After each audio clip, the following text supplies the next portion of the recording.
that 85% are excited about the success of their small business. But again, that's just the nature of being an entrepreneur. How many of our listeners have ever had a small business walk in and say, "Oh, our business is terrible, and we need money"? Those are our servicing customers, Bob, that are needed for special servicing that say, "Oh, things are terrible. I need some help." But it's just the nature of entrepreneurship. I was a small business owner, guys, for 7 years, and I had 6 fantastic years and one challenge year that was an economy similar to what's going on right now. And but if you ask me, Bob, how's business? I'd say it's great. Of course. Yeah. Look, I believe small business lending professionals need to understand this stuff. That's why we cover it. Take a look at what Delaney read. There's good stuff, and Lance is correct, absolutely correct. Entrepreneurs need to be optimistic. They need to be Renaissance people. They have so many different hats they have to wear, and one of them is strategic planning, and they need to have a view of where they're going to be in 2025. And they said, "Hey, I know what I want to do. I want to expand."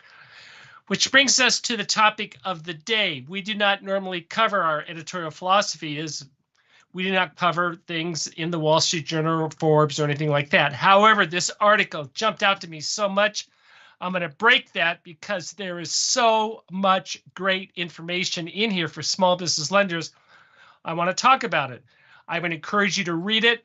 It came out this morning. It's about price increases in restaurants. This was a great chart from the Wall Street Journal, which talks about food cost, eggs, 300%. First of all of these have doubled since 2018. Now, the source is Johnny Rogers of Barbecues and Burgers in Concord, North Carolina. I think I want to go there. But as you could see, this man knows his expenses.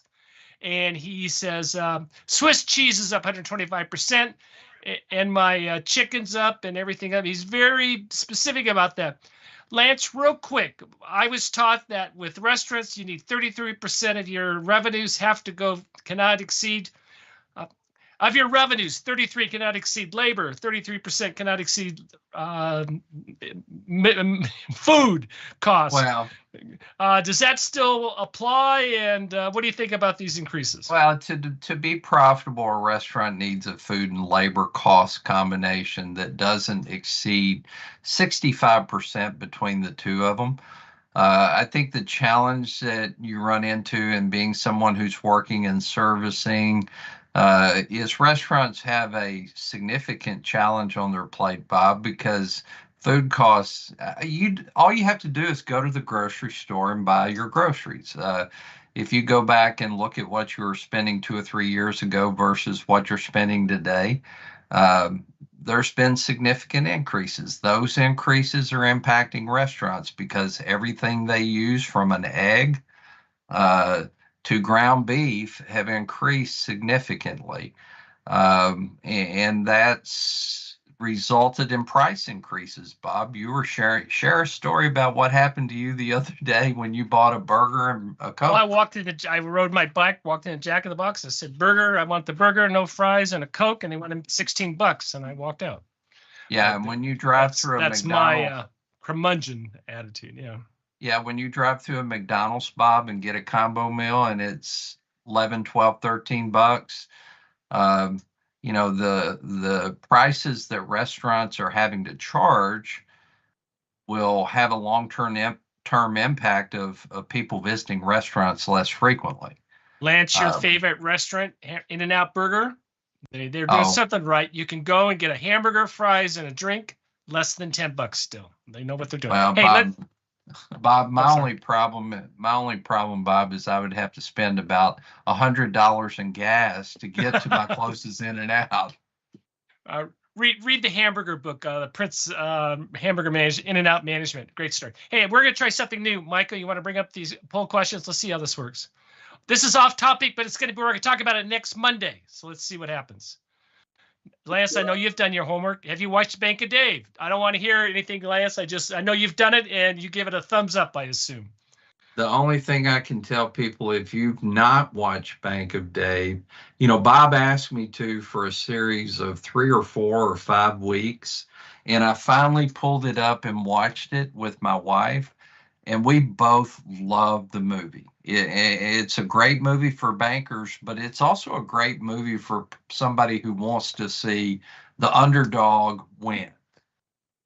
Yeah. Okay. And it's a great summary of why we do what we do and how important what we do is for the economy and for individual people. For you 3/4, if you want to participate in the review, we're going to do a review next Monday, Lance, you and I. Okay. Bank of Dave is worth a watch, guys. It's on Netflix. Yes. Go, thank you for that. Go watch it and enjoy it. It's a I great think it's movie. It's 3 episodes and. Anyway, okay, let's talk about these other 3 quick poll questions, then we'll talk about the article. Number 1, have you cut back on fast food? Yes or no? I have cut back on fast food, true or false? And I'm going to let you define.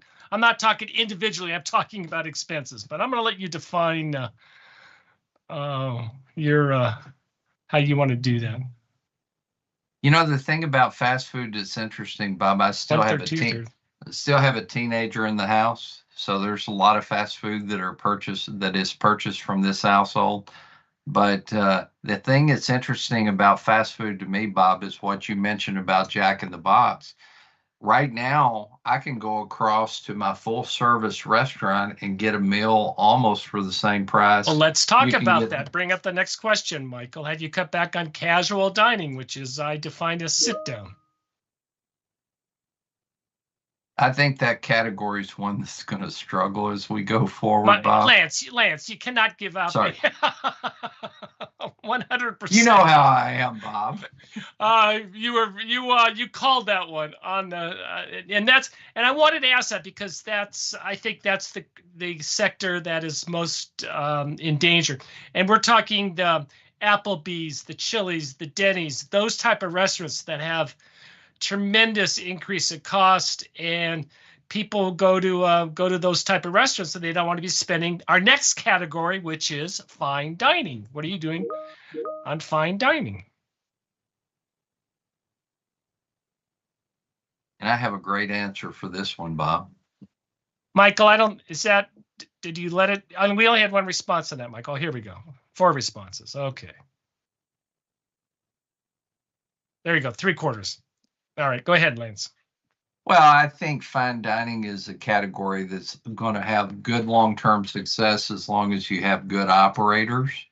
Mm-hmm. Because I think as prices go up, as you went to Jack in the Box, and I'm talking about McDonald's being $13-14, as prices go up, you may cut back on fast food. You certainly may cut back on casual dining, but that fine dining where you might go out with your spouse once or twice a month or periodically, I don't think we're going to cut back on that. But Lance, the prices of it's fine up. Dining, it's up, but it's not ridiculous in terms of you compare that with what you can get at a casual place.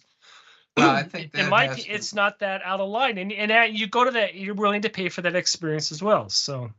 Well, one of the things about fine dining that as a category, Bob, that I'm probably getting off script when I say this, but fine dining was accustomed to paying their employees a little more to provide a better service experience.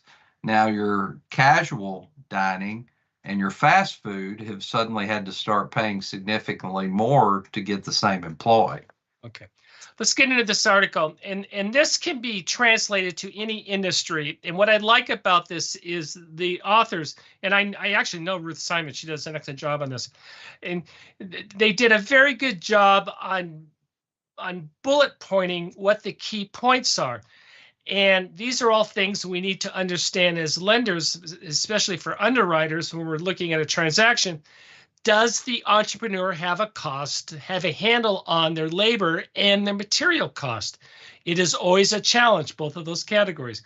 But I love the quote right off the top, Lance. It says, "We're just keeping our head above water," says Lacanic, who estimated about half her restaurant sales go to payroll.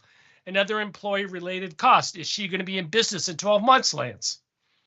Well, I think it is certainly a challenge for any small business that's in the restaurant industry. I don't care. My dad had a restaurant, Bob, as you know, for 25 years. And my dad's a numbers guy, and he likes money to end up in his pocket at the end of every month.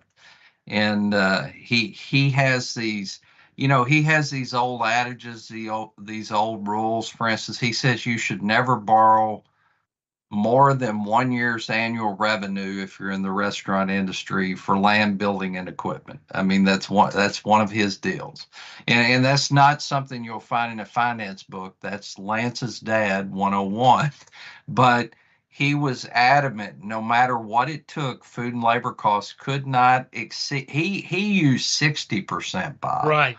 But he used 60% because he wanted to be profitable in cash flow, but it should never exceed 65%.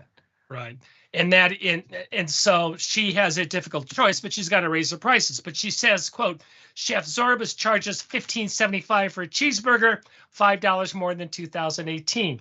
Even at those prices, the 78-seat restaurant can't turn a profit at $15.35. And the reason why is right there in the article, because her labor costs are 50%.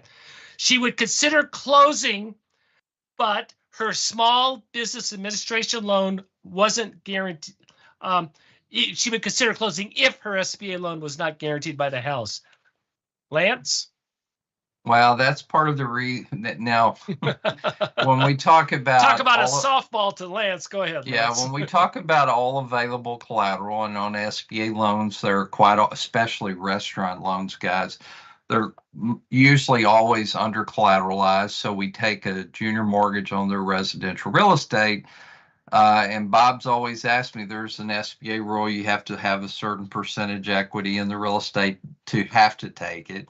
And I quite often take it when the equity's 5 or 10%. This is why. Yeah. Even though SBA wouldn't require it, but the reason to take it is it builds commitment on the part of the small business borrower. This individual restaurant owner's keeping the restaurant going, so they can hopefully make their SBA payments so she can hopefully keep her house. And that's commitment. And I don't want to get into a discussion on the rights or wrong of that, but she pledged the house, the bank made the loan, and that is the terms. But what I really want to focus on, she would not have that commitment to keep that place open if the house was not on the line. So it is forcing her to figure this out, and she's got to raise her prices. She doesn't want to. She says people aren't going to come and visit us if you're. And this another gentleman said, this Johnny Rogers, this chart, he's charging $12.50 a burger. He says, I'm not going to make it if I have to charge $14, $15, or $16 for a burger. Well, and I think as an SBA lender, you've got to take a real hard look at those historical financial statements, and we're not required to necessarily, there's certain ratios, Bob, as you know, when you do the underwriting class, ratios we have to calculate, but some of the statistics that need to be looked at on a trend level is you need to look at food and labor cost very closely as a trend.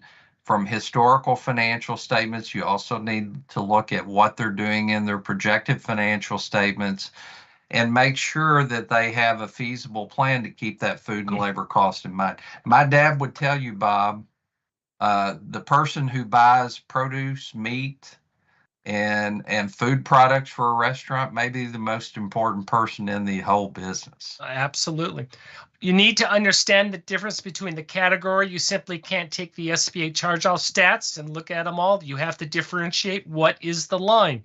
And that goes through any industry. If you're a hotel, I'm going to buy a hotel. Well, there's a difference between a Super 8 and a Marriott Autograph. So you need to understand the brand and location. This is interesting. This is according to the Wall Street Journal. McDonald's, Chipotle, and other takeaway-oriented fast food chains have emerged as long-term winners, while many sit-down casual dining establishments struggle. So if you're looking at a casual dining, and I don't want to hear, well, labor costs or food costs. I don't want to hear any of that. I want to hear every business has challenges. So we have rising labor costs. What are we doing to control food costs? And what are we doing? What is the entrepreneur going to be able to do to create an environment to get people in to pay $25, $20 for a burger? And it does, people will go out and pay $20 for a burger, but you've got to have the environment, the quality, and the experience to justify that. It can be done, but Lance, it is difficult. Well, if you're underwriting a restaurant loan, it just means there are still great opportunities in this industry, Bob, but it means the SBA lender is going to have to take a closer look. The numbers are critically important. The assumptions to those numbers are very important, and you want to make sure you're properly underwriting a restaurant loan. And the final thing, Bob, I'll state is a restaurant loan with weak guarantors is problematic for me, because you need to know there's a potential secondary source of repayment in an industry where costs are increasing the way they are here. Evan Kalamas of Savoy owns a breakfast and lunch spot in Tulsa. Says his labor costs have increased 60% alone. The minimum wage at Tulsa is $7.25. Throw that out the window. Quote, "There's tremendous competition with the gig economy," says Kalamas, a fourth-generation restaurateur. Potential employees can work at Amazon, Uber, or Instacart. So forget the minimum wage argument. What is the market paying? And these people are going to go work for Amazon. Quote, "I haven't figured this out. With higher labor costs, his traditional method of pricing food menus, food costs equal 28%, doesn't work. And he hasn't figured out what will. He better figure it out quick." Well, finding good employees that will work for a reasonable wage. You know, he mentioned Amazon, Bob, and we all get Amazon packages, I'm pretty sure. Have you noticed that they're not brought on the UPS truck? They're not brought on the FedEx truck anymore. Somebody in a Honda Accord shows up at your house with an Amazon window sticker. What he's saying is correct. An Amazon shirt. Yep. Yeah, there's so many places that people can now do contract work that's making it very challenging for restaurants. Lance, this is a stat I didn't know, which is, and I'm going to throw it to you. How many employees, restaurant employees, does it take to generate $1 million in sales? I will give you this answer, or this hint. It takes 3 employees at grocery, general merchandise, and clothing stores to generate $1 million. How many employees for restaurants? According to my guess is going to be about 45. No, 12. Come on. 12 to generate 12 employees for $1 million in sales. Yeah, I'm not going with that answer there. And the reason I say that is I know a number of restaurant businesses that do somewhere in the ballpark of $1 million to $2 million in sales, and most of them have 30. Now, they're not all full-time employees. Yeah, Maybe it's the way they're I'm going to let you off the hook. I'm talking full-time employees or equivalents. No, it wouldn't be 45, Bob. The restaurants I'm going to let you off the hook. The restaurants I'm thinking about, Bob, have about 8 or 10 full-time employees and a plethora of part-time employees. What that tells me is it's a lot easier to manage 3 people than it is 12 people. So absolutely. So our wrap-up is restaurants can be a good loan niche, but they're extremely challenging, and find out what your entrepreneur is doing to attempt to be successful and be in that 85% that American Express says. Thank you very much today for joining us for Coleman Report Live and for supporting America's Main Street, one entrepreneur at a time. Have a great Monday.